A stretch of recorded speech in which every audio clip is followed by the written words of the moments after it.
लड़ाई लड़ाई और कुछ लोगों की तो जान भी गई, बुलडोजर चलाए गए, तो उनके घर पर ये सौगात लेके कौन जाने वाला है, ये भी उन्होंने वो भी जाहिर करना चाहिए।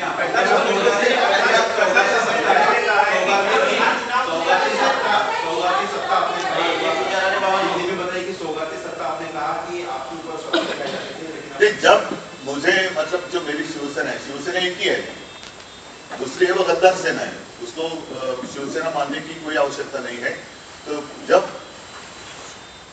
शिवसेना को मुस्लिम समाज ने भारी मतदान किया, तब इन्होंने एक ऐसी अफवाह फैलाई कि ये सत्ता जिहाद है।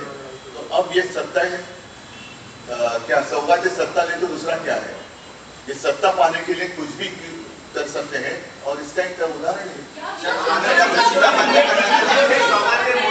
लहू में भीगी हुई है सौगात मोदी और 100 चूहे खा के दिल्ली चली हज को, ये प्रकाश अंबेडकर ने कहा है।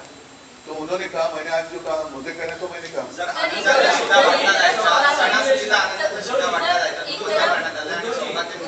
नाही, माझं मत आता असं आहे की आता हनुमान जयंती येते, मग रामनवमी येईल, मग त्यावेळेला भाजपचा बहुसंख्याक सेल असा काही आहे का? जसा अल्पसंख्याक सेल आहे तसा बहुसंख्याक सेल जर असेल तर त्या सेलमध्ये म्हणजे बॅटरीमध्ये काही पॉवर राहिली असेल तर ते काही वाटणार आहेत का? कारण ही भाजपाकडनं भेट जाते, भाजपाकडे जो पैसा आहे त्या पैशातली ही भेट जाते आहे। आणि मग तसं त्यांनी सांगितलं की बैसाखीला हे वाटणार आहे, चांगली गोष्ट आहे, ईस्टरला वाटणार आहे, खूप चांगली गोष्ट आहे।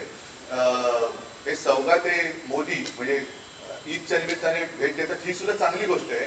पण हिंदूंना नुसती घंटा वाजवायला द्यायची, त्यांना दंगलीसाठी वापरायचं आणि मग जे दंगल ज्यांच्याकडनं करायला लावायची ते तर त्यांची जीव जातात, घरं जाळली जातात, त्यांच्यावरती कारवाई केली जाते, त्यांच्यावरती पोलीस केसेस होतात आणि मग हे मात्र सत्तेसाठी सगळ्यांच्या गळाभेटी घेत फिरणार।